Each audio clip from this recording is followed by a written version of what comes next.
here today to announce that the program known as DACA that was effectuated under the Obama administration is being rescinded. The DACA program was implemented in 2012 and essentially provided a legal status for recipients for a renewable 2-year term, work authorization, and other benefits, including participation in the Social Security program to 800,000 mostly adult illegal aliens. The policy was implemented unilaterally to great controversy and legal concern after Congress rejected legislative proposals to extend similar benefits on numerous occasions to this same group of illegal aliens. In other words, the executive branch, through DACA, deliberately sought to achieve what the legislative branch specifically refused to authorize on multiple occasions. Such an open-ended circumvention of immigration laws was an unconstitutional exercise of authority by the executive branch. The effect of this unilateral executive amnesty, among other things, contributed to a surge of minors at the southern border that yielded terrible humanitarian consequences. It also denied jobs to hundreds of thousands of Americans by allowing those same illegal aliens to take those jobs. We inherited from our founders and have advanced an unsurpassed legal heritage, which is the foundation of our freedom, our safety, and our prosperity. As Attorney General, it is my duty to ensure that the laws of the United States are enforced and that the constitutional order is upheld. No greater good for the overall health and well-being of our republic than preserving and strengthening the impartial rule of law. Societies where the rule of law is treasured are societies that tend to flourish and succeed. Societies where the rule of law is subject to political whims and personal biases tend to become societies afflicted by corruption, poverty, and human suffering. To have a lawful system of immigration that serves the national interest, we cannot admit everyone who would like to come here. It's just that simple. That would be an open borders policy, and the American people have rightly rejected that.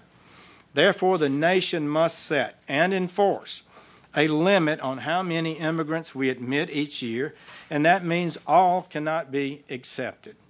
This does not mean they are bad people or that our nation disrespects or demeans them in any way. It means we are properly enforcing our laws as Congress has passed them. It is with these principles and duties in mind, and in light of imminent litigation, that we reviewed the Obama administration's DACA policy. Our collective wisdom is that the policy is vulnerable to the same legal and constitutional challenges that the courts recognized with respect to the DAPA program, which was enjoined on a nationwide basis in a decision that was affirmed by the Fifth Circuit Court of Appeals. The Fifth Circuit specifically concluded that DACA had not been implemented in a fashion that allowed sufficient discretion and that DAPA was foreclosed by Congress's careful plan, close quote. In other words, the immigration law that Congress passed foreclosed this possibility of DACA. In other words, it was inconsistent with the Constitution's separation of powers. That decision was affirmed by the Supreme Court on an equally undivided basis. If we were to keep the Obama administration's executive amnesty policy, the likeliest outcome is that it would, too, be enjoined just as was DAPA. The Department of Justice has advised the President and the Department of Homeland Security that the Department of Homeland Security should begin an orderly, lawful wind-down, including the cancellation of the memo that authorized this program.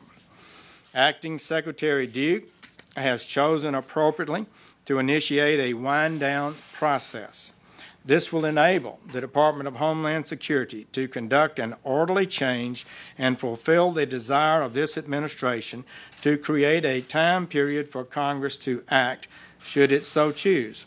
We firmly believe this is the responsible path.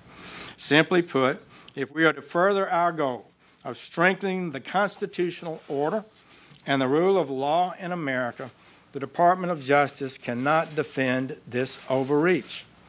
George Washington University law professor Jonathan Turley, in testimony before the House Judiciary Committee, was clear about the enormous constitutional infirmities raised by this action.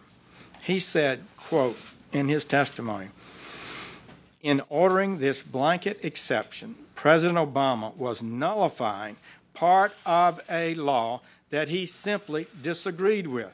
If a president can claim sweeping discretion to suspend key federal laws, the entire legislative process becomes little more than a pretense.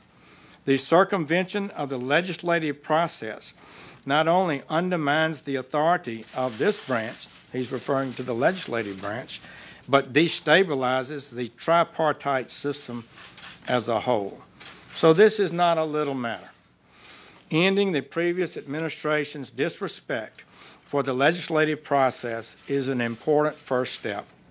All immigration policies should serve the interests of the people of the United States, lawful immigrant and native-born alike. Congress should carefully and thoughtfully pursue the types of reforms that are right for the American people. Our nation is comprised of good and decent people who want their government leaders to fulfill their promises and advance an immigration policy that serves the national interest. We are people of compassion and we are people of law. But there is nothing compassionate about the failure to enforce immigration laws. Enforcing the law saves lives, protects communities and taxpayers, and prevents human suffering. Failure to enforce the laws in the past has put our nation at risk of crime, violence, and terrorism.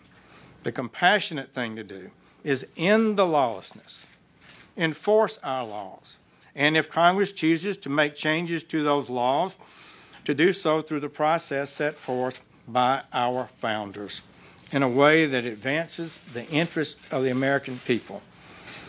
That is what the President has promised to do and has delivered to the American people.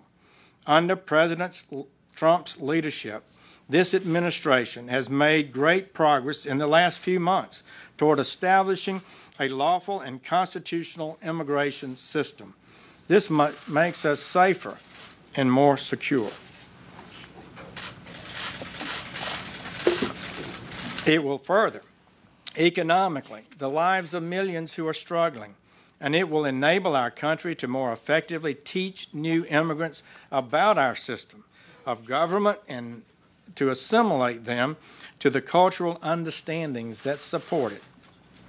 The substantial progress in reducing illegal immigration at our border seen in recent months is almost entirely due to the leadership of President Trump and his inspired immigration officers.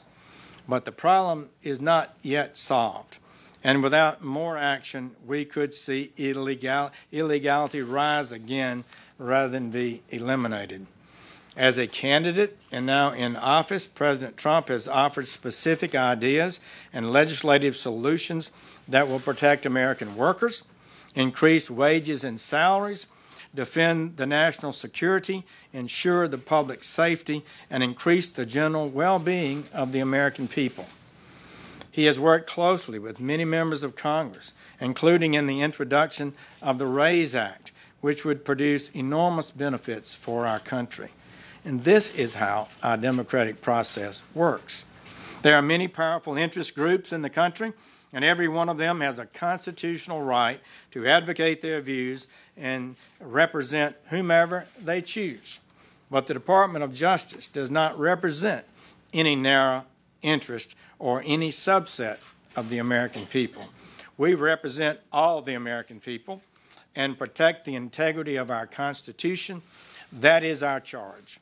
We at the Department of Justice are proud and honored to work to advance this vision for America and to do our best each day to ensure the safety and security of the American people. Thank you very much. Will you use the personal information of DACA recipients? Thank you. Will you move to the What will happen to the DACA?